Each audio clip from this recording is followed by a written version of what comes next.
રાજુલાના કોવાયા ગામે પરપ્રાંતીય યુવકને સિંહે ફાડી ખાવાનો મામલો। ઉત્તરાખંડનો પ્રકાશચંદ નામના યુવક 4 દિવસ પહેલા થયો હતો સિંહનો શિકાર।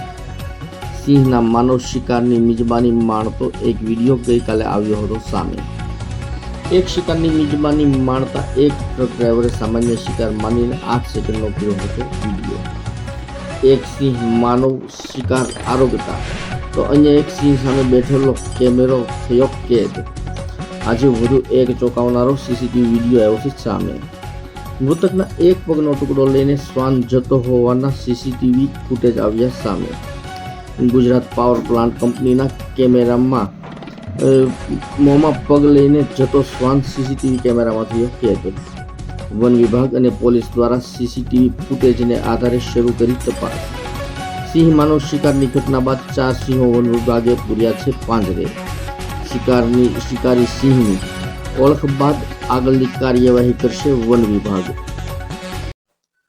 જી રાજુલા વન્યજીવ વન જે હસ્તક ગઈકાલે જે માનવ મૃત્યુ થયું અને આજે મહુવામાં પણ એક દુઃખદ ઘટના બની છે જે ખૂબ જ દુઃખદ કહેવાય વન્ય પ્રાણી સંરક્ષણ અને માનવ જીવન માટે। અમરેલી જિલ્લાની વાત કરીએ તો જે લાસ્ટ સિંહ વસ્તી અંદાજ થયો છે એમાં 891 સિંહ જે નોંધાયા છે એમાંથી સૌથી વધારે સિંહ એટલે કે 339 સિંહની વસ્તી અમરેલી જિલ્લામાં નોંધાયેલી છે। આ વસ્તી જે વધી છે એમાં પ્રજાનો પણ એટલો જ મહત્વનો ફાળો રહ્યો છે। પણ જેમ જેમ સિંહની વસ્તી વધી છે સિંહ જંગલથી બહાર વિચરતા થયા છે। જે આખો જાફરાબાદ રાજુલા નાગેશ્રી વાળો પટ્ટો છે એ કોસ્ટલ કોરિડોર તરીકે વન્યજીવ ઉપયોગ કરી રહ્યા છે। જે સેટેલાઇટ પોપ્યુલેશન 4 જે ટેકનિકલ ભાષામાં અમે કહીએ છીએ કે જ્યાં 94 જેટલા સિંહોની વસ્તી પણ નોંધાયેલી છે।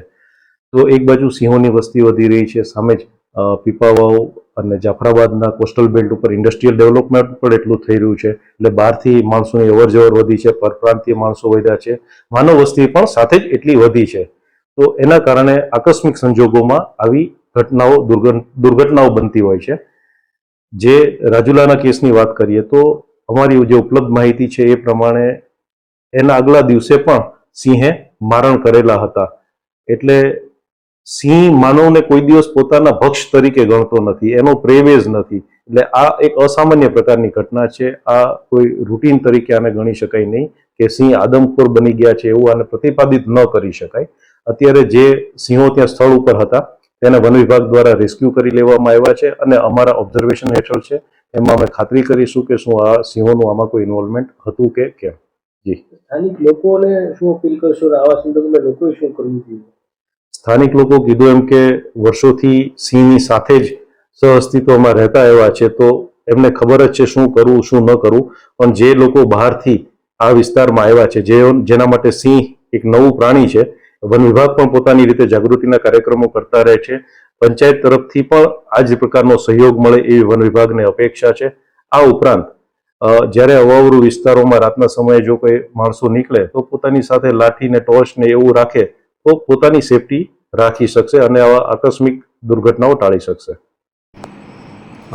છેલ્લા ટૂંકા સમયગાળા દરમિયાન જાફરાબાદ, રાજુલા અને મહુવામાં જે માનવ મૃત્યુની દુઃખદ ઘટનાઓ બની છે તેની ગંભીરતાને ધ્યાને લઈને જૂનાગઢ વન્યજીવ વર્તુળના વડા એવા CF શ્રી રામનતન લાલા સાહેબે સ્થળોની મુલાકાત લીધી છે, સ્ટાફને માર્ગદર્શન આપ્યું છે અને ભવિષ્યમાં આવી ઘટનાઓ ન બને એ બાબતે શું શું કરી શકાય અને શું શું પ્રોએક્ટિવ એપ્રોચીસ રહી શકે એ બાબતે વિગતવાર માહિતગાર કર્યા છે। અને અત્યારે પણ સાહેબના સીધા માર્ગદર્શન હેઠળ અમારી રેન્જ અને ટીમો કામ સતત કરી રહી છે।